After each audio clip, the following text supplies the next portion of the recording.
Okay. Hi, everybody. Welcome to the final exam review. Those are my emails. Where is it? There we go. Okay. Present. Okay, so welcome to your final exam review. You guys are almost done. Only one more exam. Just a quick reminder, the exam opens on Sunday. What time does it open Sunday, Sebastian? You know? I think, I believe Laura's email said early. I don't think she specified a time, but she said Yeah. early Sunday and it's going to close late Monday. Yeah. So you'll have a good amount of time to work on it. It's going to be pretty much like the other exams were, open response. Yeah, so that's basically your final exam. And it's cumulative. So we figured instead of lecturing you guys on content for like 3 hours, however many hours it would take to go through everything over again, we filled this review with just a bunch of questions that are taken from past exams and past problem sets that Laura had made, so you could possibly see them on her final or something similar. She tends to use the same types of questions for her exams. But yeah, so this is going to be mostly just question based instead of content review. If you need more content review, all of our videos are uploaded to the YouTube channel with all of the weeks and the different topics that we've done throughout the semester. So if you want to go look at content, you can look at that. And then we have this for practice. Yep. If you guys have any questions, feel free to, like interrupt us or drop it in the chat. I'll try to be looking that up. We're going to post this recording right after we're done with it, of course, but I'm actually right now uploading the week 6 review. So if you've been waiting for that one, I'm literally doing it right now as Rachel's talking. So that should be up right before we upload this review. Awesome. All right, so we've kind of divided them up into categories based on certain subjects. We've put more emphasis on questions that we think that you would be likely to see on the exam. For example, we don't have any questions really about enzymes because Laura doesn't tend to focus that much on enzymes. If you do have a question about it, it's probably going to be something basic about the bonding involved, but yeah, so we'll start with proteins because that's the main fundamentals of everything we've really learned.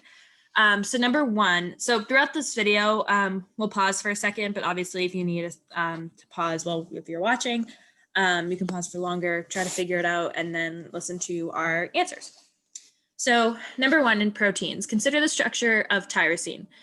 Is it considered a polar or nonpolar amino acid? Why is its classification a bit ambiguous? It is sometimes classified as nonpolar.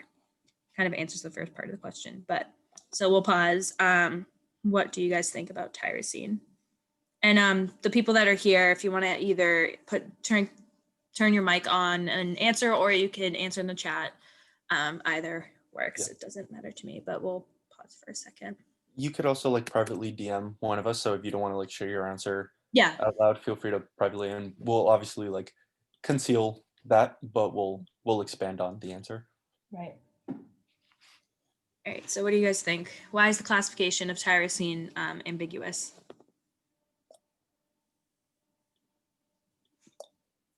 Pull up a picture of, go away. Tyrosine. So this is tyrosine. Okay. All right, so we'll go over the answer now. So tyrosines are ambiguous because they have this benzene ring as a part of their R group. So the benzene ring portion of tyrosines are really hydrophobic because you have a ton of carbons here. So because they're really hydrophobic, this ring makes it somewhat nonpolar, but the hydroxyl group here on the end of the benzene ring gives tyrosine really polar characteristics because hydroxyls are really polar molecules. So it's attached, you have this really polar molecule attached to this really nonpolar molecule. And that's why tyrosine has this ambiguous classification, whereas sometimes it's classified as nonpolar. Okay. All right, so number two, for the amino acid glutamine, discuss how this amino acid makes bonds at each level of protein structure. Be specific about the types of bonds this amino acid makes and where in the amino acid the bonds are being made, the area, and which specific atoms, if applicable. So a way to approach this question is to go through each structure. So, you'd start with your primary and then secondary and then tertiary and quaternary. So, people here, how would you go about answering this question?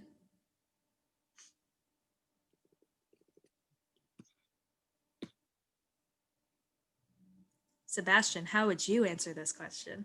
I'm so sorry. I was complaining to Shivani because I think she assigned someone to my suite. Oh my God. Yeah, I'm gonna kill her. Anyway, sorry, which question? The glutamine question. This is glutamine. Okay, this is glutamine. Okay, sweet. And could you go back to the question, Yeah. please? I'm so sorry. For the amino acid glutamine, discuss how this amino acid makes bonds at each level of protein structures. Be specific to the types of bonds this amino acid makes and where the amino acid and where on the amino acid the bonds are being made. Okay, so could you go back to the glutamine picture, please? Mhm. All right, so notice that glutamine has that nitrogen group coming out of it. So the first thing that I think of when I see an amine group sticking out somewhere, you see one there where Rachel's cursor is. There's also one like at the terminal end there. Usually when you see, oh wait, actually no, sorry. The main one is that one, the one. This is the N terminus one. This one. The one I'm pointing to is the N terminus one, and then this is the R group off of it. So this is a whole part of the R group. Oh, okay, yeah, Yeah. okay, that makes more sense. Okay, so with that R group, like I said, you have that amine group. That amine group is capable of making hydrogen bonds. So the first bond that immediately came to me is your electrostatic bond, which of course is that one. Another bond that all amino acids could make are phosphodiester, or no, excuse me, peptide bonds. That's when two amino acids are coming together to make a chain. The bond that connects two amino acids together, or just amino acids in general together, are your peptide bonds. That bond that Rachel just pulled up. That's a covalent bond. Unlike the electrostatic hydrogen bonding one, this one is much, much stronger than your hydrogen bond. So Yeah. those are the first two bonds that I see immediately. Was there another one? Just no. So so primary structure, you got that. It's just the peptide bond. Oh, I see. Okay. And then for secondary structure, kind of like what you mentioned with the turn. Wait, let me pull up glutamine. Oh, I see. Yeah, for each Yeah. So the electrostatic one you mentioned is definitely for like tertiary. Yeah. Like you have this. This is the R group here off of this right here.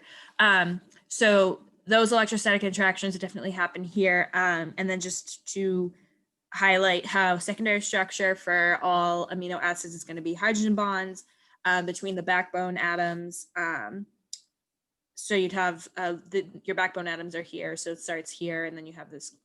This is your backbone. It's kind of hard to see, like when you're looking at amino acid like this. It's kind of easy to think that this is the N terminus, kind of like um, Sebastian did, but it's okay. Yeah. It's really easy to think that, but you just got remember the backbone is just this short stretch. So you have your carboxyl group, your amino group, and then this would be the alpha carbon. So off of this carbon is where you would have your R group. But yeah, so that's glutamine. Basically, just to answer this question, it really is your primary structure is your peptide bonds or your covalent bonds. Your secondary structure is your hydrogen bonds, and this is pretty ubiquitous for all amino acids until we get to tertiary structure where the R group interactions really depend on your amino acid. So glutamine is polar. So it really depends on which amino acid you have, that the type of electrostatic interactions you would make. So glutamine would make hydrogen bonds because of the R group, like we mentioned, is that NH that it plus that O. It was that double bonded O in the amine group, because you would get that dipole with glutamine.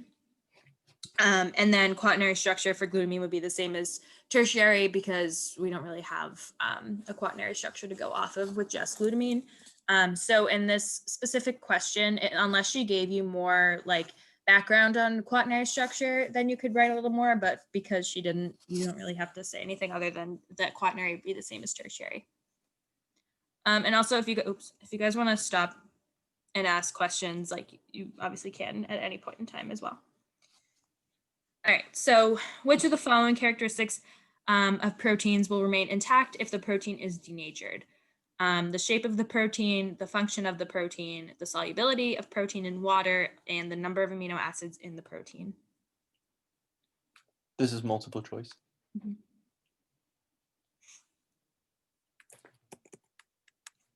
It's multiple choice? Or do Yeah. you have to like explain? Okay. Yeah, no, it's multiple choice. All right, so the answer is D. The number of amino acids in the protein will remain intact if the protein is denatured, because this is the makeup of the protein. You're not going to change that unless you're like actually cutting the protein or doing something else to it that would cause the number to be changed. But in terms of just denaturing, which is just another word for unfolding, the protein will have the same number of amino acids. It's kind of just like going from a clump into like a line. So you'd still have the same number of amino acids, but the shape would obviously change because, like I said, you're going from like a clump of amino acids that are all folded onto each other into kind of just like a line, like one after the other. The function definitely changes because if you remember structure equals function, if a protein's denatured, it will not have the same function as it would folded because that's just how the chemistry works. It would be like you'd have hydrophobic amino acids exposed to an aqueous solution. So you'd have all different types of interactions occurring. And the solubility of protein in water would also change because of your, like I mentioned, with your hydrophobic amino acids now being exposed to an aqueous solution. But the number of amino acids will remain intact. Okay, so this was taken from a past exam. So what she did was she gave you this image with information about the side chains of the amino acids that are mentioned in it. So below, see a cartoon of the antibiotic bound to the E. coli ribosome. So this gray part is your ribosome, and then this is the antibiotic molecule in the middle. 3 amino acids in the binding site in the ribosome that are important for binding are shown. So we have lysine 101, leucine 312, and asparagine 231. So describe the interactions made between lysine, asparagine, and leucine with each of these circled antibiotic functional groups closest to them. I'm just going to go over this because the answer is kind of long. But so lysine 101, which is here, and if you're looking for the side chain is here. If you notice, it's positively charged. This is because lysine is a basic amino acid, and in a pH of 7.4, which is the pH of most of the cell, basic amino acids will have a positive charge. So if you notice here, lysine is positively charged, and the functional group in the antibiotic is negatively charged right here. So this would most likely create an ionic or an ion dipole because of it really depends, but it would most likely make an ionic interaction because you have this positive charge of lysine and this negative charge of the functional group it's binding to. It could, when I say it could also be an ion dipole, it depends because you do have this neutrally charged double bonded O, but I would assume that this would be an ionic interaction. For asparagine 231, which is right here and right here. Oops. I would assume that this would be a polar uncharged. So this would make a hydrogen bond interaction because you have a polar uncharged R group. If you look on the chart right here, you have, this is your side chain. So it is a polar amino acid. If you look at the chemistry of it, you have these really electronegative interactions, but it's uncharged. So we have a polar uncharged R group on our amino acid, and then we have it bound to an amino group. So because we have hydrogens available and we have either an O or an N on either molecule, this would make a hydrogen bond right here. This This is because this is a polar uncharged and this is also uncharged, and they both have the molecules necessary for hydrogen bonding to occur. And then for leucine, which is over here, leucine is a nonpolar amino acid. If you look at the side chains, a lot of carbons and hydrogens. That's what most of the side chains are for nonpolar or hydrophobic amino acids. Because it's nonpolar and hydrophobic, but the functional group it's bound to is also very nonpolar and hydrophobic. You have a lot of carbons and hydrogens. This would be making just a simple van der Waals interaction, or a London dispersion force, whatever you want to call it. It would just be a pretty weak bond, but because we have this very nonpolar amino acid and very nonpolar functional group bound to it, this would most likely be a van der Waals interaction. Does anybody have any questions on this before I move on? Because I know it was a lot, but the best way to go about these questions that she gives you is to look at all of your information. Because if you just skipped over this chart, you probably wouldn't know that lysine has a positive charge in its functional group, and it's R group. So I just highly recommend looking at all the details. Don't rush through it. You have plenty of time to do the exam. Look at everything she gives you, and then kind of just go off of what she gives you and answer the question fully. Because if you skipped over this information, you'd probably get this wrong. Does anybody have any questions? Do we have to do the ribosome as well? No, you do not. Okay. Cool. All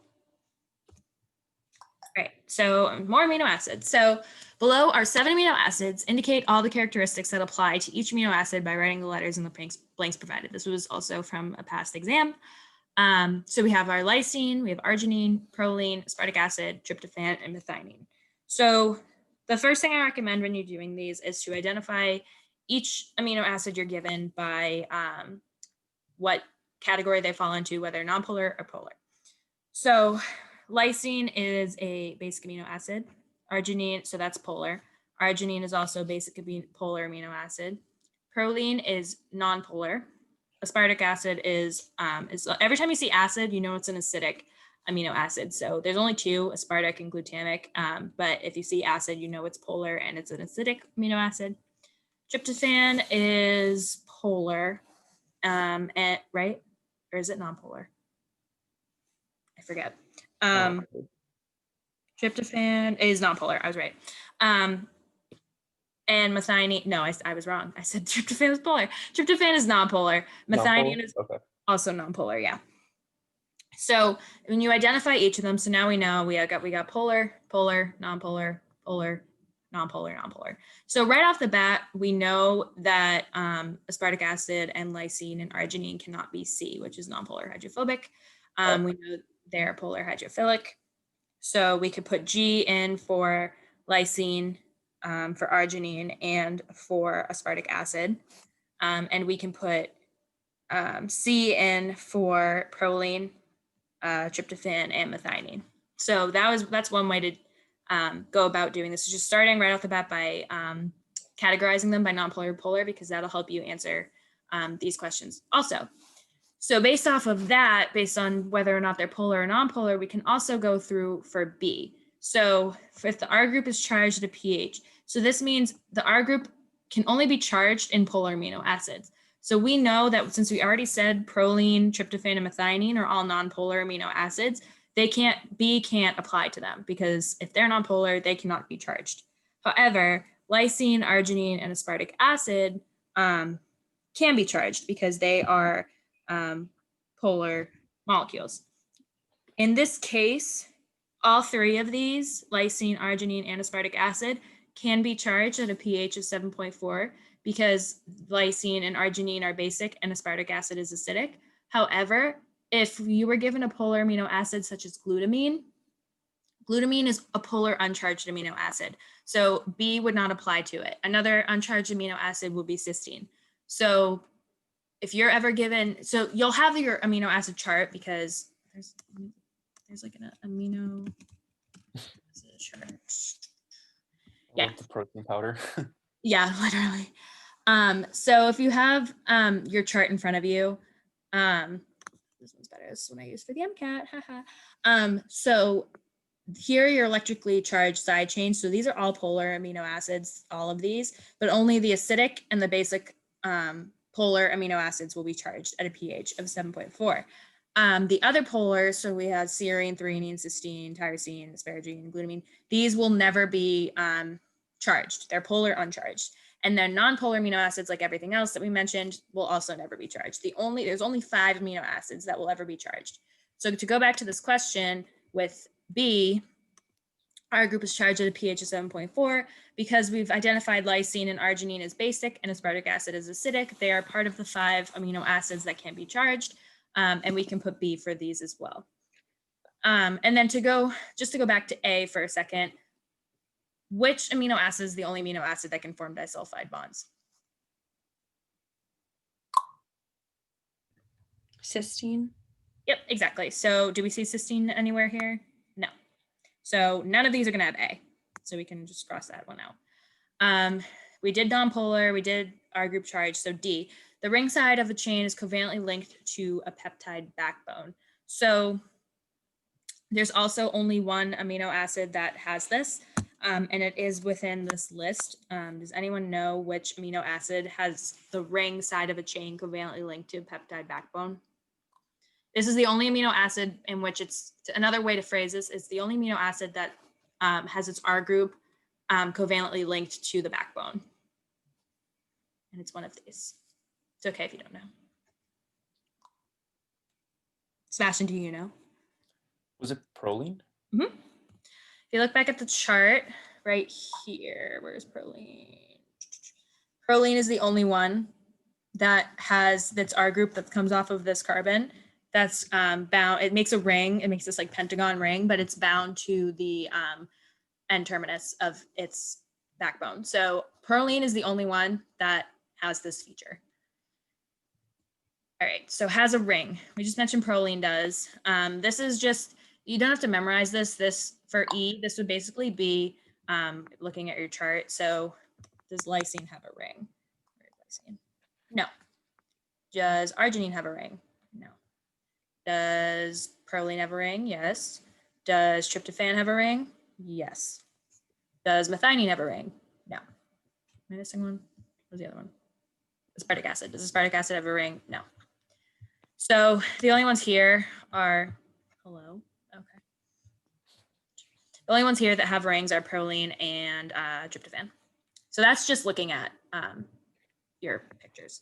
And then contains sulfur is another feature of one, actually no, there's technically 2 amino acids that have this, but once again, this is just looking at your graph. So methionine is one that has a sulfur. But it's not classified as polar because all these bunch of different reasons, but there's only 2 amino acids that have sulfur in it. It's methionine and cysteine, as we know, because cysteine makes those disulfide bridges.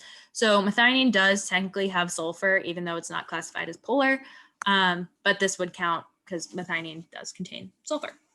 And then we also mentioned polar hydrophilic. So some of these you can do just by looking at it, such as the ring and sulfur.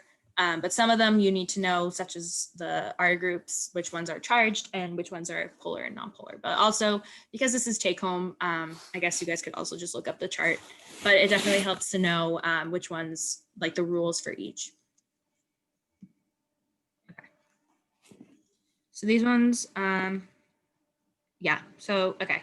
So for proteins, which amino acid is more likely to be found on the interior of a protein, serine or cysteine? So serine and cysteine are both polar amino acids. So this is where it kind of gets tricky. So if you had one that was easier to answer, such as alanine, which is a nonpolar amino acid in serine, it'd be easier to identify alanine as the amino acid that's more likely to be found on the interior of a protein because it is nonpolar. But because we have these 2 polar amino acids, you have to look at the chemistry of it. So cysteines, back to our chart. Oh my God, what is that? Okay. Cysteines and serines. All right. So cysteines have they're the same exact structure, except cysteines have this thiol group, which is just the sulfur, and serine has a hydroxyl group. So if you look at the periodic table, which you could also pull up, I just know this from memory, but this hydroxyl group is more polar than this thiol group. So because of that one detail, we think our cysteines are more likely to be found on the interior, because even though this SH group is polar, this hydroxyl group is much more polar. So serine would be more likely to be located on the outside of the protein rather than cysteine. So when you get these types of questions where it's like between two nonpolar or two polar, whatever, it's the same category, you just have to look at the chemistry of it and just have a really good understanding of polarity. If you need more help on that, definitely look at our either exam 1 review or the amino acids review, because we kind of go over that. But that's how you would answer this question. Okay. The next one, where in the cell is the unfolded protein response initiated? Just a short answer.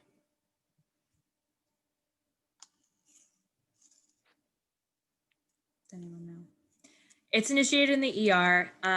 This is when you have our heat shock response and the unfolded protein response, both of which are in response to a bunch of misfolded and unfolded proteins that aren't made correctly. So a way to remember it is the heat shock response is, a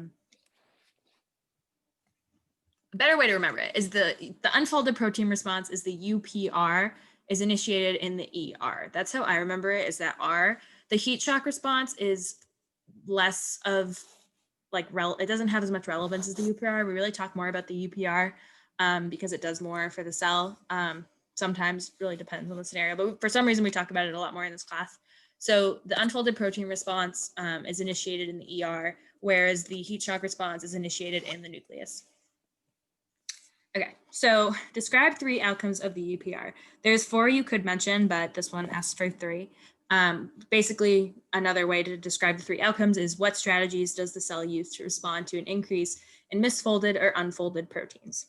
So I'll just go over them. So number 1, so one thing that the cell could do is the cell would want to increase chaperone production, which involves the activation of transcription factors. The cell, during the UPR, that just means that we have a lot of misfolded or unfolded proteins that are messing up our cell. So in order to help with this function of refolding them or folding them correctly, we would want to increase chaperone production because chaperones help proteins fold correctly. So we would want more chaperone production. Another thing that the cell would want to do is decrease translation. It does this to decrease the folding load in the ER because if we already have a lot of proteins that are folded incorrectly, we don't want more incorrectly folded proteins to be made, or just more proteins to be made in general, because it just takes more resources away from the cell when we're trying to focus on fixing the ones we already have. So we'd want to decrease translation. Another thing is the cell would want to increase proteolysis, which when we're talking about the UPR, the proteins that we're trying to send to the proteasome for degradation, they have to be translocated outside of the ER into the cytosol because that's where the proteasomes are located. So we would still want to increase proteolysis, but we'd have to go through that step in the UPR to translocate them outside of the ER for degradation in the proteasome. And then a 4th thing that could happen is the cell would want to increase lipid synthesis because this will increase the volume of the ER and just gives us more space for proper functioning of, or proper refolding or sending to the proteasome to occur. So just as a recap, the cell would want to increase chaperone production, we want to increase proteolysis, and we want to increase lipid synthesis. So those are 3 things that we'd want to increase, but one thing that we decrease is translation. So if that helps you remember it, there's 4 outcomes of the UPR. 3 of them are to increase, 1 is to decrease. Okay, next, what are the 4 weak non-covalent interactions that determine the conformation of a protein? We kind of talked about this a little bit in the first question, but just to jog your memories. So we have our ionic bonds, which are electrostatic interactions. We have hydrogen bonds, van der Waals, hydrophobic interactions, and basically, no, wait, that's it. So for interactions between nonpolar R groups, Professor Francis has mentioned that she's fine with you just describing them as van der Waals or hydrophobic interactions. So those are our weak covalent interactions. We have ionic bonds, hydrogen bonds, van der Waals, and hydrophobic interactions. All right, and then number 5, what happens to the signal sequence when proteins are translocated into the ER or mitochondria. So these are two cases where our signal sequence is cleaved off after entering where it's supposed to enter. So when a protein that has a signal sequence to enter the ER enters the ER, the signal sequence is cleaved off, and the same thing occurs with the mitochondria. All right, trip-operon. It's all you, Sebastian. Okay. So I also got this question from a previous exam. I thought it was worth mentioning, so let's go through it.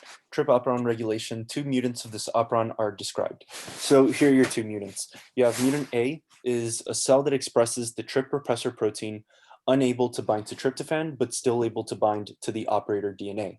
So this repressor can't bind to tryptophan, meaning that it has lost that level of regulation, or it is no longer regulated by the level of tryptophan, which obviously is, you know by now, tryptophan is, or the repressor is regulated by how much tryptophan is available in the cell. But because this one can't bind to tryptophan, it's working independently off that. And the key word here is that it's still able to bind to the operator DNA. So when I first read this question, I was a little confused. I was like, even though it's still able to bind to the DNA, like, does that mean it is able to, like, does that mean it is binding to the DNA? And the answer is yes. So that statement is in there for a reason. The key word there is that because it could still bind to the operator region on the DNA, it means that this repressor is going to be bound always. So keep that in mind. Like, no matter what the level of tryptophan is in the cell, this mutant has the repressor bound at all times. Okay, so in mutant B, there's a loss of function mutation in the promoter region of the TRPR gene. So again, the takeaway from this is that the loss of function was on the TRPR gene, not the structural genes. TRPR is the gene that codes for the repressor. So what loss function here, and I noticed because while I was grading this question, I noticed a lot of students lost points because they thought that the loss of function of the promoter was the promoter for the structural genes, but it's not the promoter that's connected to the leader sequence, it's the promoter of the TRPR gene. And again, that's the gene that codes for the repressor itself. If the promoter region has a loss of function, it means that the cell can't transcribe and it can't translate the TRPR repressor. So in this mutant, in mutant B, you have no repressor, no matter what the level of tryptophan is. So just be careful for that. Make sure that you're familiar with the differences between the different promoters. All genes need their own promoters. And in this case, it's not the promoter region of the structural genes that lost function. It's the promoter region of the TRPR gene, which is the tryptophan repressor. Okay, any questions about those so far? Okay, so this question is saying, is the following true for mutant A, for mutant B, both of them, or neither of them? Be sure to discuss your reasoning for each mutant. And I kind of want to stress this point again, because I noticed as I was grading this question, I noticed that a lot of students lost points here because I feel like they perfectly understood the mutations and they may have answered the question correctly, but what they didn't do is they didn't compare the mutants. And this question is specific on that. It says, make sure you discuss your reasoning for each mutant. So not only do you have to obviously like produce the right answer, like which mutant is it, but you have to state your case for why it's this mutant or why it's both. And I'll show you how to, or well, before I jump into the answer, do you guys want a minute to try to read these on your own and think about it? Or would you prefer if I just jump into the answer? I got these wrong on the exam, so I'm fine just jumping into the answer. Sure. Wait, are these the exact same questions from the first exam? I believe so. Yeah. They are? Oh, okay. No, it's okay. At least it helps people if like you got them wrong on the exam to go over. Yeah, no worries. I could go into these. Okay, so the first one says, part A says, in the presence of high levels of exogenous tryptophan, so when there's a lot of tryptophan outside of the cell available, the RNA polymerase will initiate transcription of this operon. So we mentioned in mutant A, what's the problem with mutant A? The problem is that the repressor is always bound, no matter what the level of tryptophan is inside of the cell or outside of the cell, the repressor is always bound. So this statement says the RNA polymerase will initiate transcription. This cannot be true for mutant A because the repressor is bound to the operator. If the repressor is bound to the DNA, the RNA polymerase cannot bind to the DNA. And if the polymerase can't bind, then obviously you can't initiate transcription. So this is false. So the complete way to answer this question is this is false for mutant A, because in mutant A, the operator is bound to the DNA, so the polymerase can never bind, so transcription can never occur. However, this is true for mutant B, because in mutant B, you have no repressor at all. The repressor cannot be transcribed or like obviously much less translated because there's a loss of function on the promoter region. So this cell, this mutant, cannot produce a repressor. If it cannot produce a repressor, the RNA polymerase can bind whenever it feels like it. So in this case, for part A, the answer here is this is true for mutant B and not true for mutant A. So to get complete notice, oh, and I left the amount of points for each section here for you guys to see, because this is how like maybe you should break down the questions, or this is how like I break down the questions. Each of these parts are worth 3 points, meaning that there's like 3 main things that the questions wants from you. Because it's worth 3 points, here are the things that you should touch on. You should, 1, identify the right answer. The right answer is this is not true for mutant A, but this is true for mutant B. So that's 1 point. The second point comes for explaining your case for why this is not true for mutant A. And like I just said, this is not true for mutant A because the repressor is always bound. So if the repressor is bound, you can't have transcription. And then your third point comes in for explaining mutant B. This is true for mutant B because in this mutant, the repressor is not produced, so the RNA polymerase can bind whenever. So usually, I just wanted to stress this point a little bit because I've noticed that some students lose points because I know that they have the right answer. Like I know that they understand the question, but they just don't compare both mutants. Or sometimes people write like, you know, like a page-long answer for something that's like 2 or 3 points. That's great. Like don't be like discouraged by that. But just, you know, just to save yourself time, just to save yourself like cognitive energy, you know, this is something that could be answered in like maybe like a few sentences. Okay, so that's part A. Part B is these cells will die if tryptophan is omitted from their medium. So do you guys want a chance to answer this one now that I like broke down my thought process for part A, or again, do you just want me to jump into this one? I'll go into this one. So these cells will die if tryptophan is omitted from the medium. This is true for mutant A. This is not true for mutant B. Right there, that's another whole point. To get all the points, you need to describe, again, you need to describe why that's the case for each mutant. So this is true for mutant A because the repressor is always bound to the DNA, which means that this cell cannot produce it can't produce those enzymes needed to synthesize its own tryptophan by itself. It needs a level of tryptophan in like an exogenous source, in either like a plate or a media, whatever. So if you omit tryptophan from this cell's medium, mutant A cannot produce its own tryptophan. So if you remove it exogenously, then it cannot produce tryptophan. Tryptophan is one of your essential amino acids. So this cell, mutant A, will definitely die if it doesn't have a exogenous source of tryptophan. Again, that's because it cannot produce its own tryptophan or its own enzymes that synthesize tryptophan.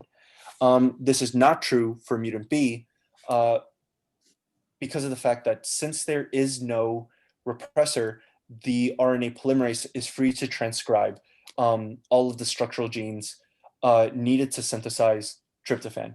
It could synthesize whenever it wanted to. So even if you remove tryptophan out of the environment or out of the media, mutant B could still produce as much tryptophan structural genes as it liked. So that's your complete answer for this section.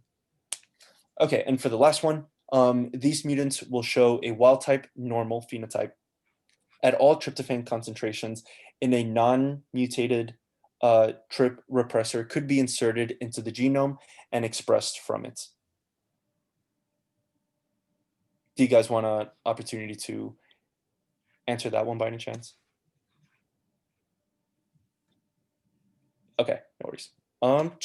So again, let's go through this again. These mutants will show a wild type normal phenotypes at all tryptophan concentrations. If a non-mutated TRPR repressor could be inserted into the genome and expressed from it. So this is not true for mutant A, but this is still true for mutant B. And again, this is not true for mutant A because even if you inject its own repressor, this is irrelevant to mutant A because the repressor in mutant A is always bound to the DNA. So even if you insert a non-mutated TRP repressor, it's not really going to be doing anything because the repressor already inside mutant A is always bound. It's bound there all the time. So this is not true for mutant A, and that's the explanation for why. This is true, however, for mutant B, because the problem in mutant B is the repressor itself. There is no repressor ever being synthesized in mutant B. So if you inject a wild type repressor into mutant B, then that cell now has a normally functioning repressor that will be regulated by the levels of tryptophan. So this is true for B. You will see a wild type phenotype at all concentrations of tryptophan because you've inserted a repressor into a cell which cannot produce its own repressor. Okay, so do you guys have any questions about any of that? Okay, you could go on, Rachel.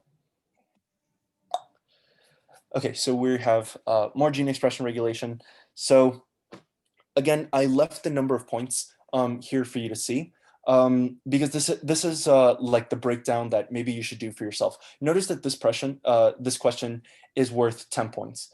It also has 5 parts. So each part has to be worth 2 points if you want to collect all 10 points. And like I mentioned before, because each question is worth only 2 points, there's no need to write like a whole page for every single one of these scenarios. I mean, you know, you obviously can, no one's going to stop you. But just to save yourself a little bit of time, because each part is worth 2 points, where you could draw full credit for each part is one, stating the correct answer, so what level of regulation it is, and then backing it up a little bit. If each question was only worth like 1 point, then then you could just essentially get away with just answering like what level of control it is. But because it's worth 2, you not only need to state which level of control it is, but you also need to explain why. That's obviously like said in the question, like at the bottom here, you can see briefly explain your reasoning, but I just want to articulate that part. I just really want to accentuate that part because it hurts me so much when like, I know that someone has the right answer, like they know the right answer, but they didn't receive full credit because like maybe they didn't explain it completely or they forgot to explain like the other mutant or something. So I just really want to accentuate that point.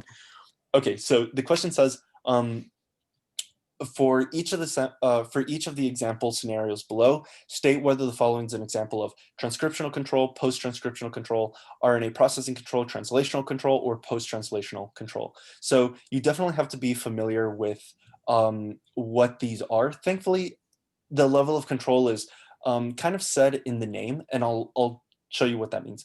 So before I jump into any of these parts, do you guys want to take on part A on your own?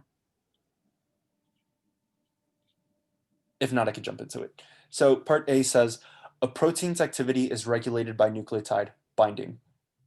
Okay, so let's break this down. Notice that it's saying a protein's activity, which means that the protein has already been synthesized. It's already been translated.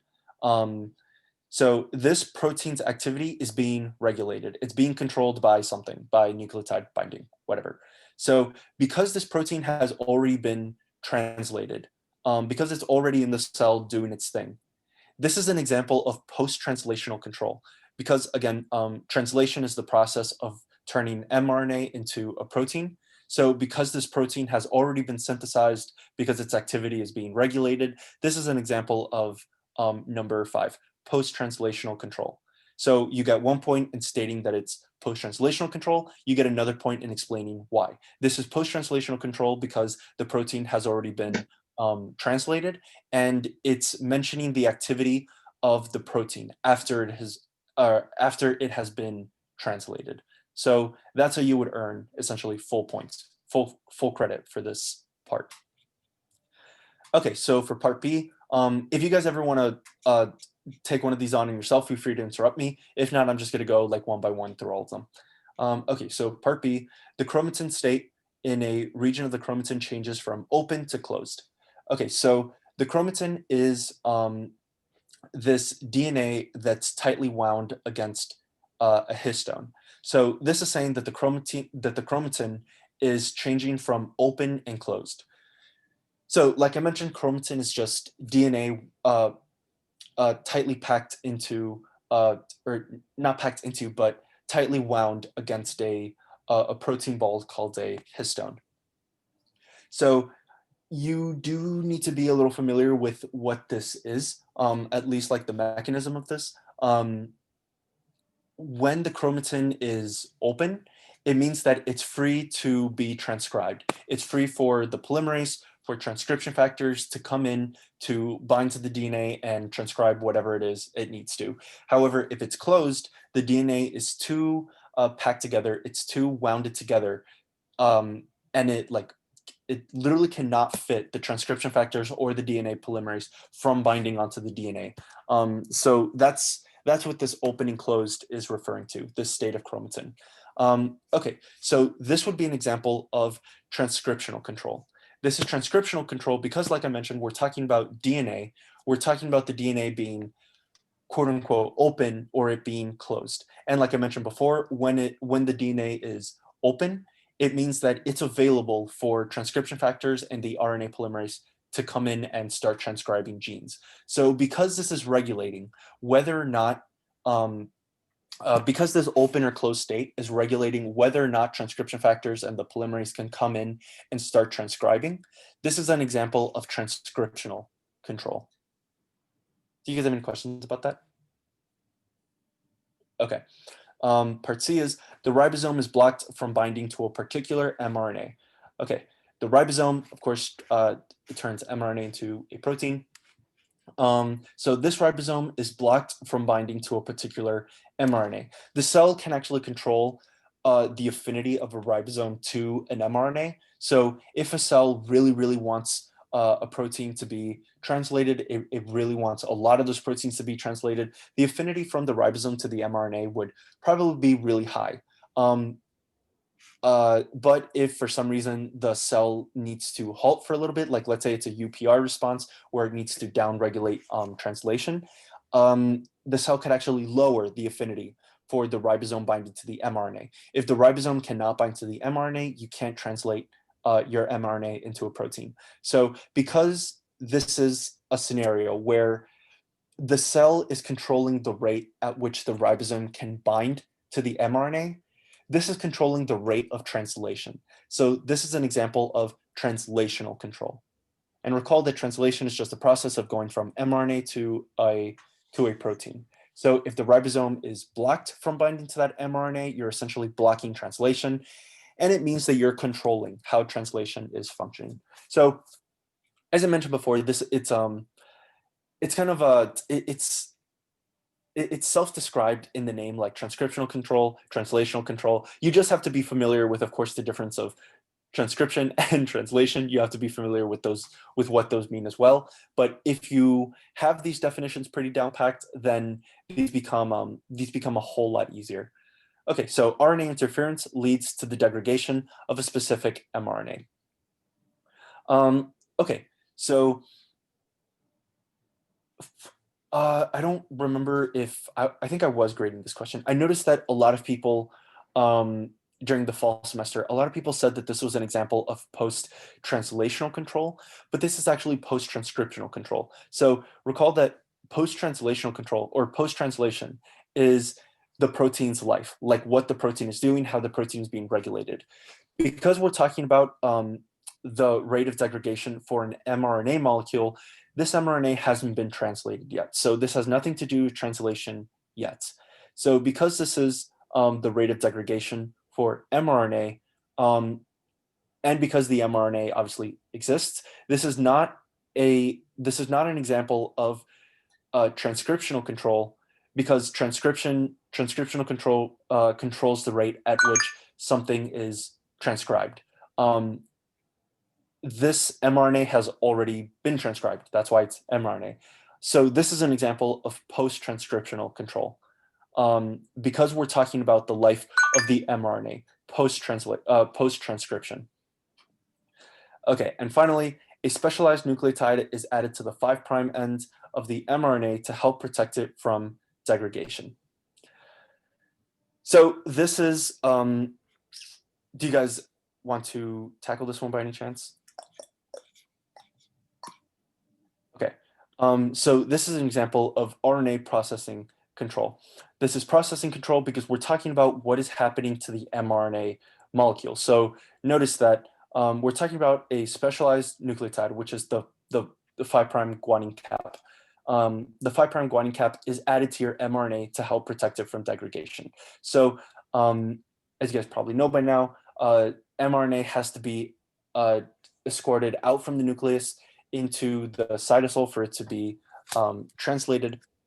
But before it could do that, that RNA molecule has to be modified a little bit. The cytosol is a pretty harsh environment. It's a pretty unstable place, susceptible to being broken down by ribozymes if it's not properly protected. So the way that the cell protects this RNA molecule is by modifying it by adding the 5' end, the 3' poly-A tail. So because we're talking about what's happening to the RNA molecule, this is an example of RNA processing control. The RNA is literally being processed for it to be escorted out of the nucleus. Okay, so any questions about any of these? Okay, sweet. Awesome. Okay. Yeah, this is me. All right. So dynamic instability. So now we're moving on to microtubules. Dynamic instability causes microtubules either to grow or shrink rapidly. Consider an individual microtubule. Consider an individual microtubule that is in its shrinking phase. Okay. So a lot of times, and I think the next slide, we have a question with a picture on it, but Laura definitely does like to throw in a graph with microtubules. We'll talk about that in the next slide. But so we have these 4 parts, A, B, C, and D. And like Sebastian said in the last slide, basically, you really want to try and answer all parts of the question. I noticed when I was grading exam 2s that some people either didn't read the whole question or missed a small detail in the question that resulted in them getting the wrong answer or not full points. So just try and be careful when you're reading the questions and make sure you go through everything, but also, like Sebastian said, you don't want to spend too much time writing really long answers just because you want to spend more of your time and energy on, the stuff that you really need to focus on. But yeah, all right. So for A, what must happen at the end of the microtubule in order for it to stop shrinking and start growing? So basically, to answer this question, the microtubule is shrinking because it has lost its GTP cap. So remember, the tubulin subunits at the end are all in their GDP bound form. So GTP loaded tubulin subunits will still add to this end, but they will be short lived, either because they hydrolyze their GTP or because they fall off as the microtubules around them disassemble. If enough GTP loaded subunits are added quickly enough to cover up the GDP containing tubulin subunits at the microtubule end, then a new GTP cap form and regrowth will be favored. So that's what must happen at the end. So basically, in order for it to stop shrinking and start growing, we need enough GDP loaded subunits that are added quickly enough to cover up the GDP containing tubulin subunits at the end in order for regrowth to be favored. So we want GTP to be at the end because without the GTP cap, the microtubule will shrink. So we want to stop shrinking and start growing. So we need more GTP tubulin at the end. For B, how would an increase in the tubulin concentration affect this switch from shrinking to growing? So like we said, we want more GTP to grow. So as a result, the rate of addition of GTP tubulin will be greater at higher tubulin concentrations. So an increase in tubulin concentration, we would want the rate of addition of GTP tubulin to be greater when we have higher tubulin concentrations, because we want the microtubule to grow, so we want that GTP cap.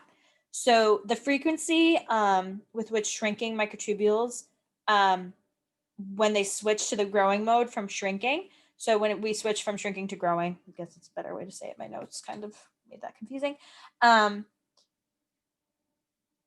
So hold on, let me read my notes real quick. The frequency with which shrinking. Yeah, so the more microtubules shrink, and remember, when microtubules shrink, we end up with a higher concentration of free tubulin, so tubulin's not bound to anything when microtubules shrink. So the more they shrink, the more frequently they will start to grow, because the concentration of free tubulin increases as microtubules shrink, but the rate of GTP tubulin addition will slow down, because the concentration of free tubulin will fall as the microtubules grow.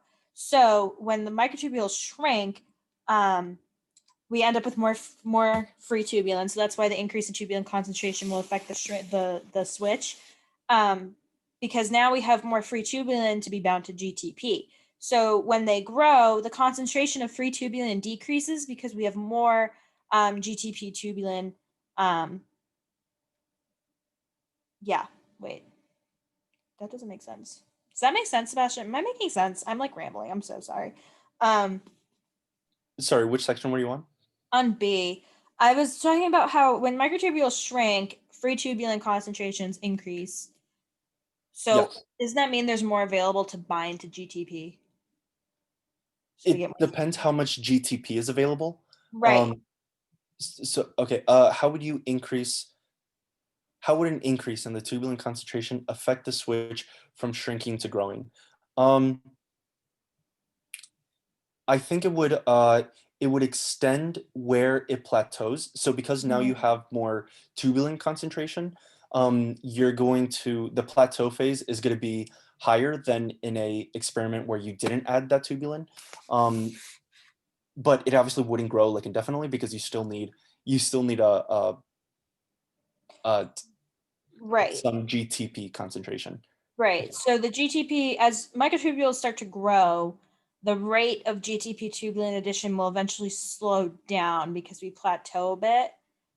But at some point, the GTP hydrolysis will catch up with the new GTP tubulin. So we're turning addition. So we're turning GTP hydrolysis back to GDP, and the GTP cap will be destroyed. So that's when the microtubules switch to the shrinking mode. So basically, to answer this question, the rate of addition of GTP tubulin will be greater at higher tubulin concentrations. That's the basic answer to this question. So with an increase in tubulin concentration, we get a greater addition of GTP tubulin, which is how we go from shrinking to growing. I hope that made sense. I kind of rambled a little bit there. Thank you, Sebastian, for helping. But yeah, that one's a little tricky. So next slide with the graph might help visualize it a little more, but we can go through C and D first. So for C, what would happen if GDP but not GTP were present in the solution? So if only GDP were present, the microtubules will continue to shrink and eventually disappear, because tubulin bound to GDP, they don't have a high affinity for each other, tubulin and GDP. So they will not add stably to microtubules. You would want, in order for addition to occur, you would want tubulin to be bound to GTP because they have a higher affinity for each other. So if we only have GDP and no GTP, the microtubules will continue to shrink until they're no longer there. And for D, what would happen if the solution contained an analog of GTP that could not be hydrolyzed? So if a GTP analog that could not be hydrolyzed are present, which means we can't shrink our microtubule. So with only tubulin bound GTP, the microtubule will continue to grow because the GTP can't hydrolyze to GDP in order for that shrinkage to occur. So the microtubule will continue to grow until all of the free tubulin in the cell have been used up, or in the subunit, whatever, have been used up. So this would just result in like just continually growing microtubules until we use all of the available tubulin, because we can only grow our microtubules as much as there is tubulin present, and as much as there is GTP bound tubulin present. So that's what would happen with those two situations if we only have GDP and then if we only have GTP. That can't be hydrolyzed. So that's really microtubules. And then we have this graph. So this is the graph that you might see on an exam. This was on one exam. I think it was spring exam when we were in person. But anyways, so with this graph was given basically with the question of how is this experiment performed? So basically, if you're getting this graph, what was added to get this graph and what is being measured? So to answer this question, you can see that GTP tubulin dimers are added to a test tube. And then we have this. So if you look on the y-axis first, we have a percentage of tubulin molecules in microtubules, because on this question, all she did was she gave you this graph, and then this was part A, part B, part C, and part D. So if you look at the graph, you see on the y-axis percentage of tubulin molecules in microtubules. On the x-axis, we have time at 37 degrees Celsius. We have an A region, a B region, and a C region. And it looks like it increases pretty exponentially and then kind of plateaus off. So we know that GTP tubulin dimers at a concentration that is high enough to see polymerization are added to a test tube at 73 degrees Celsius. The amount, okay, so basically to determine this type of experiment, for your microtubules to see their polymerization and or shrinkage and growing, the amount of microtubules is determined over time using a spectrophotometer. So this measures the absorbance of light. It basically directs light through the sample and measures the amount of light absorbed on the other side. You don't really need to know that, but you do need to know that the less light that is absorbed, the more microtubules that are in the test tube. So if we have a lot of microtubules, we can probably assume that there's a lot of growing occurring, that there's a lot of microtubule instability happening. They're probably growing and shrinking. But that's how microtubule molecules are measured in an experiment. You use this spectrophotometer, which uses the absorbance of light, and the less light that is absorbed, the more microtubules that are in the test tube. I hope that makes sense, but that's how you would perform this experiment to get these results. So then for B, C, and D, she's basically asking you to analyze this graph and basically what you know of microtubules and what each part of the graph explains. So for this question, what is the period A called? So we have right here at the beginning. So A is the lag phase. So this is the lag phase when tubulin dimers are forming complexes in 2 dimensions while also trying to form, so basically you have end-to-end interactions and lateral interactions. So this takes tubulin dimers a while to achieve. That's why it's called the lag phase. You're not increasing exponentially, but you're increasing kind of at a slower rate because the tubulin dimers are trying to form different complexes. If you look back at Professor Francis's slides on microtubules, I'm pretty sure she has a diagram of the complexes that the tubulin dimers are trying to form. One is they're called protofilaments, and the other is a 13 protofilament ring, which are the end-to-end interactions, the lateral interactions. But basically, A is the lag phase. This is at the beginning when tubulin dimers are forming these filaments, and it takes a little bit for them to get what they need to get to. Then we move on to B. So B is the elongation phase. So this is the long, I like to think of it as elongation. It's the longest, usually on the graph. It's the longest part. So basically this happens when the protofilaments that the tubulin dimers were trying to form are now formed. So once the protofilament rings are formed, which again, I'm pretty sure Professor Francis has a picture of them on her slides about microtubules. Once the protofilament rings are formed, tubulin dimers can be added to them. And this is how the microtubules start to grow. So we get our tubulin dimers that are added to the protofilament rings, and now we get our microtubules start to grow. And they grow at a fairly constant rate for time, because this is because there is more GTP tubulin in the test tube than GDP tubulin. This is why we get that constant rate of growing in the microtubules, because you can infer that because we're growing at a constant rate, that there's more GTP tubulin present than GDP tubulin. So we have our lag phase, and then we have our elongation phase, and then C is our plateau phase, which is fitting because it's a plateau. At this point, GTP hydrolysis is now catching up with the tubulin dimer addition. So remember, we have our tubulin dimer addition, which is causing our microtubules to grow. And then once GTP hydrolysis starts to catch up, because that's occurring at the same time, we're now getting more GDP bound tubulin to, which is causing this, not shrinkage yet, but we get this plateau because we have the same amount of GTP bound tubulin as we do GDP bound tubulin.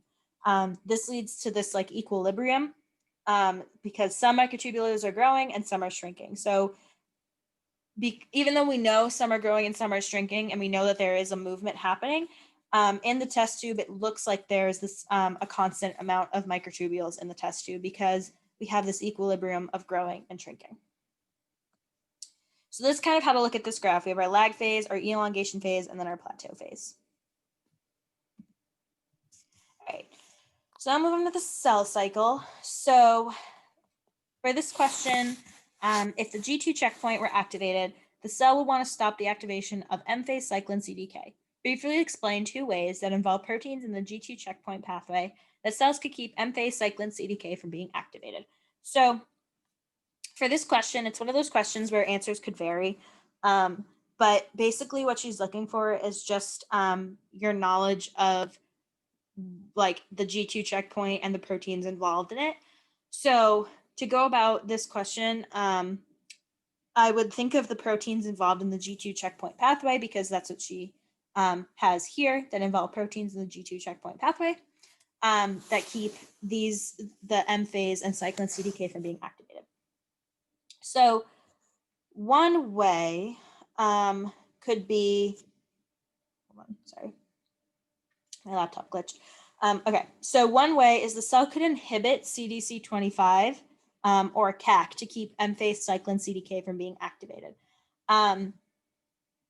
That's one way, because if you remember, we need that phosphorylation to activate M-phase cyclin CDK to go into M phase from G2, because we can't go into M phase without our M cyclin CDK. So when we have CDC25 or CAC, so I would go back to my notes and I would see these are the proteins involved in activating M cyclin CDK. So we want to inhibit them. Which proteins play a pivotal role in inhibiting M phase cyclin CDK and then from activating it, and then I would inhibit those. Another answer, the cells could synthesize, that's not involving the proteins, the cells could synthesize a CDK inhibitor or just cause degradation of M cyclin. So we have, there's many answers to this question, but as long as you pretty much identify the important proteins involved in this pathway that allow for M cyclin CDK to be activated and then kind of reverse that, and then think about what the cell itself could do, such as causing degradation of M cyclin or synthesize a CDK inhibitor. So those are some ways you can answer this question. Okay. Let's see. Okay, so yeah, so then for this next question, basically what she did is she gave a bunch of different scenarios and mutations, and she said, explain the following experimental observations and what they mean. I only put one because I put the one that I thought was kind of one of the more difficult ones, just to go over it. But if you can identify a mutation and understand where in the pathway it goes wrong and what part of the pathway that it is going wrong and like its original job, you can kind of understand where the problem will occur and what the problem will cause.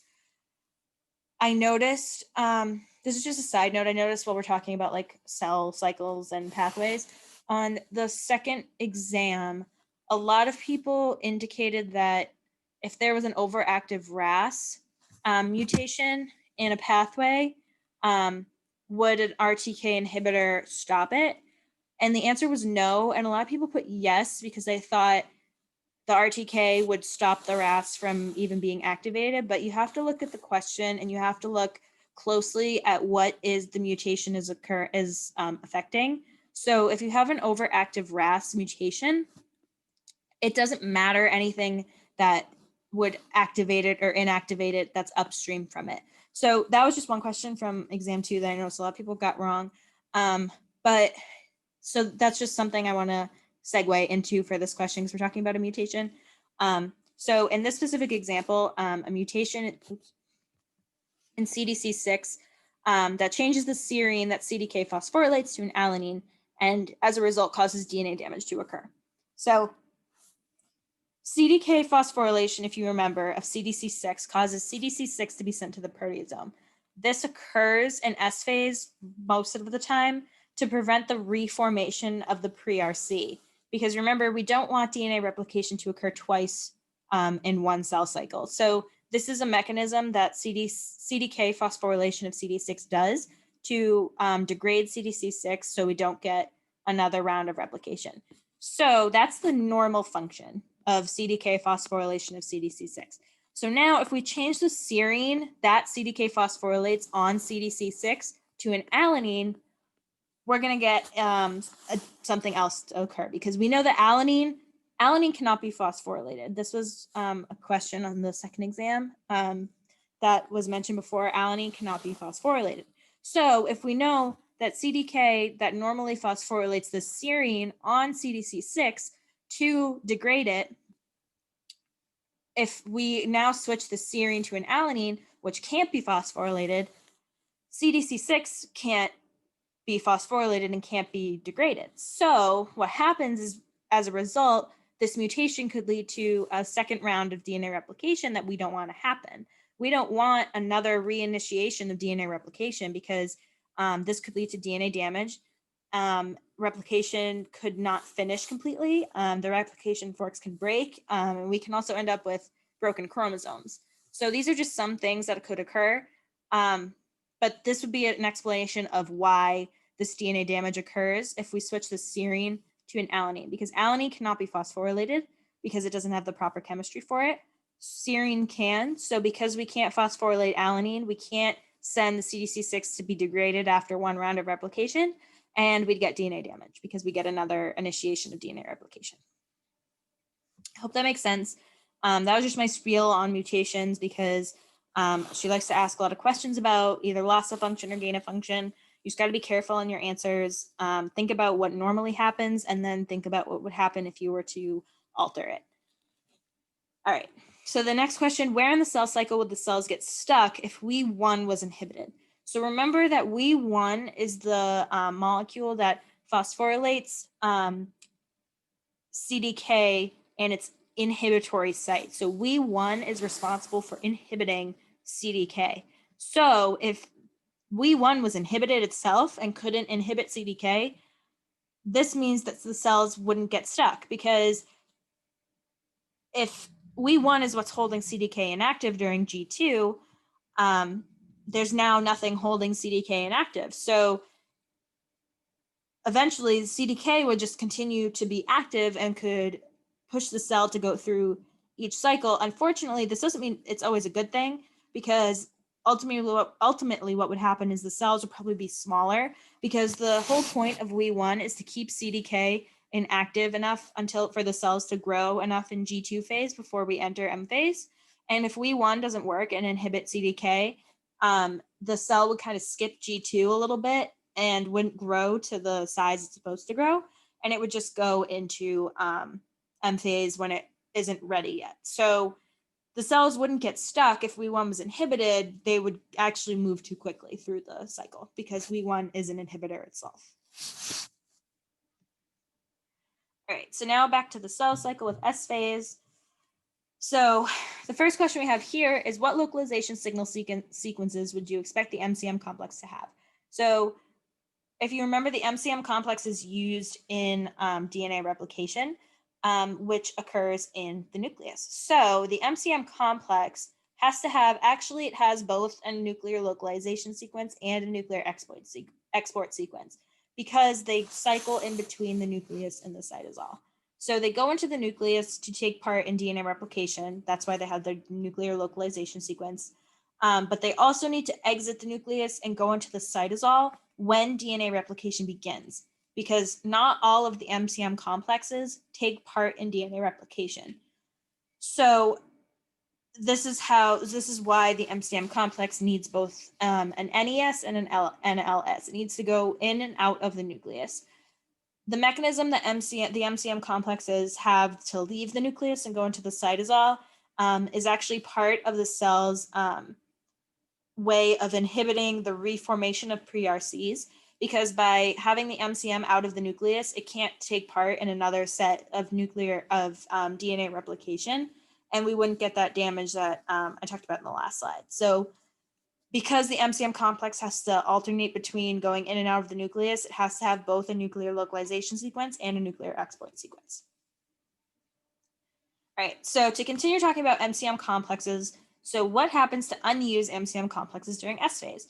So we kind of just talked about that a little bit. So the unused MCMs exit the nucleus and go into the cytosol once DNA replication begins, because they are not all used in DNA replication. And once again, they do this because we don't want to reinitiate pre-RCs in the nucleus after replication has already began. We only want it to happen once. All right, so why doesn't M-cyclin CDK activity rise concurrently with the rise in M-cyclin protein levels? So cyclin levels rise, but cyclin CDK activity stays low because CDK activity is also regulated by phosphorylation and dephosphorylation.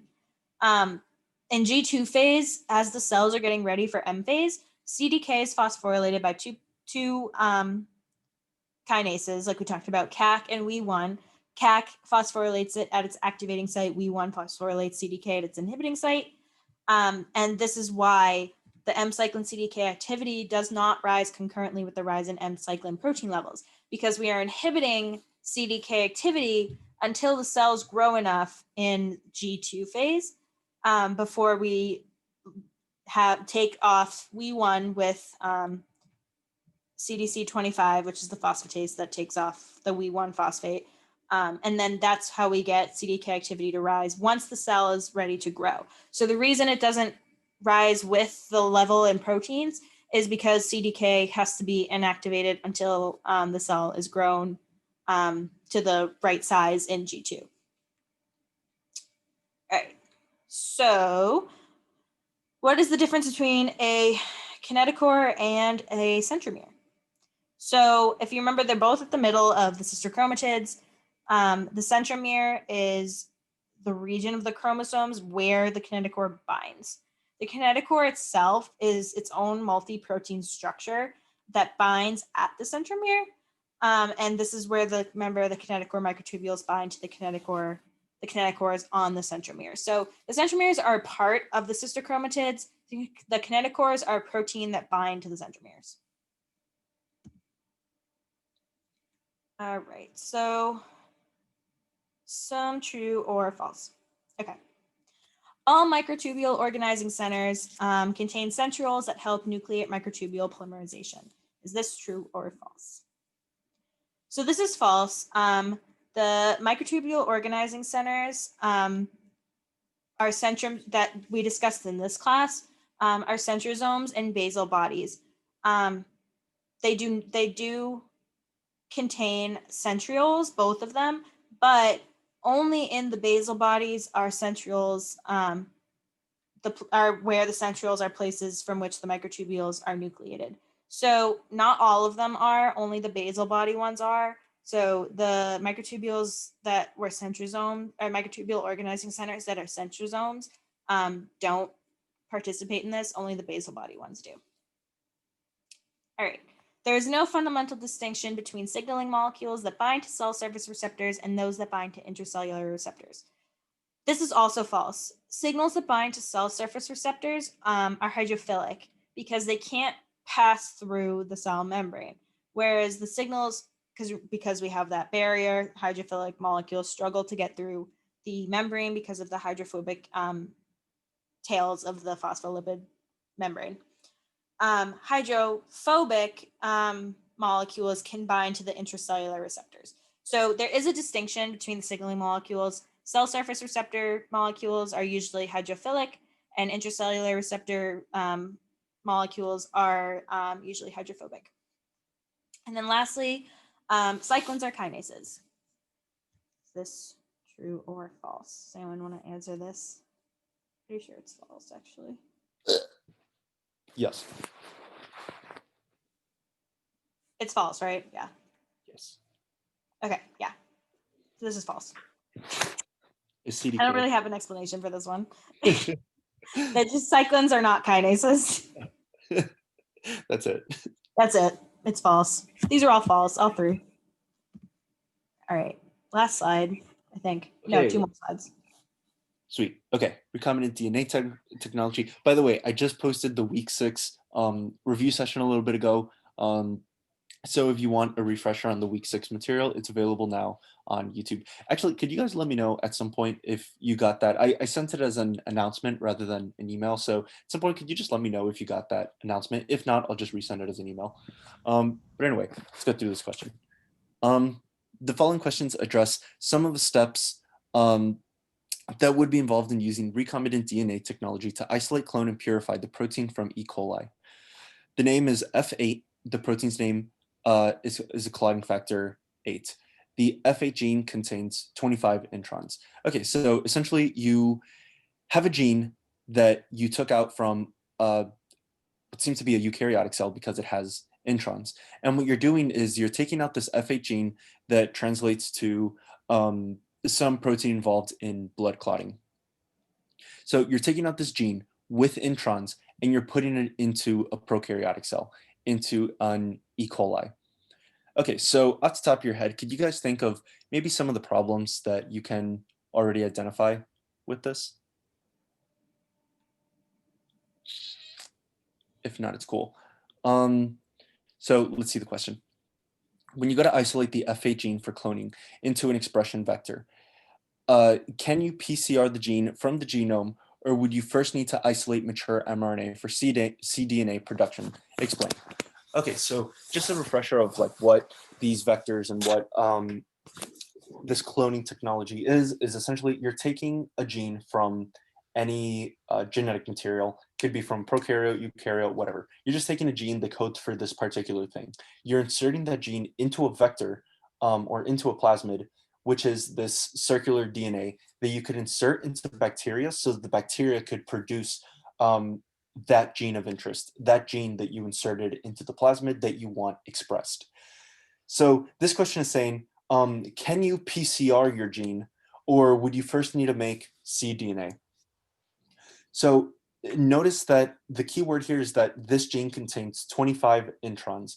And recall that prokaryote translate and transcribe at the same time.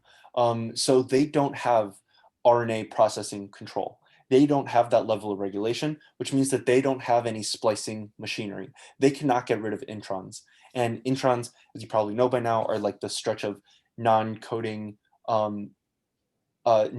base pairs that are just interspaced inside your or in between your exons. Exons are the stretch of DNA that will actually produce your protein. Introns are just these non-coding regions. So if you translate the introns, you're gonna get a really messed up protein. So because E. coli does not have splicing machinery, you cannot send this gene through PCR. You can't express this through PCR because PCR will transcribe, it will replicate the entire gene. So it will translate the entire gene, the entire F8 gene, including the introns. If you do that, if you leave the introns inside, then like I mentioned before, your E. coli is going to translate those introns as well, and you're going to come out with a really messed up protein. So your only solution here is to make cDNA from mature mRNA. And to explain, you want to do this because cDNA, similar to PCR, cDNA replicates this stretch of genetic material, but cDNA comes from mRNA. Mature mRNA already, of course, has its 5' cap, it has its 3' poly A tail, but more importantly, it has the introns spliced out. There are no introns in mature mRNA. So if you want to insert this gene of interest into an E. coli, you need to make sure that those introns are already cut out. PCR won't cut out the introns for you. It will replicate the introns as well as the rest of the gene. However, cDNA comes from mRNA, which already has the introns cut out. So the answer to this would be you would want to make your gene come from cDNA. Any questions about this? I know that this is like the latest material you guys probably learned. Okay. Is that it? Is there another one after this? No? Okay, That's it. sweet. Cool. I thought there was one more. Oh well. Oops. I always put in a transition. Okay. Anyways, that's it. If you guys have any questions, obviously email us. We hope this was helpful. We figured it would be just a little more helpful to go over some questions you might see or questions that are similar to what you might see on the exam rather than just lecturing what we've already kind of lectured that you guys like have access to watch anyways. So we hope this was helpful. If not, I'm sorry. But yeah, if you guys have any questions, please email us. Your exam opens Sunday. I think Laura's holding a help session tomorrow. I think she is, but have to double check.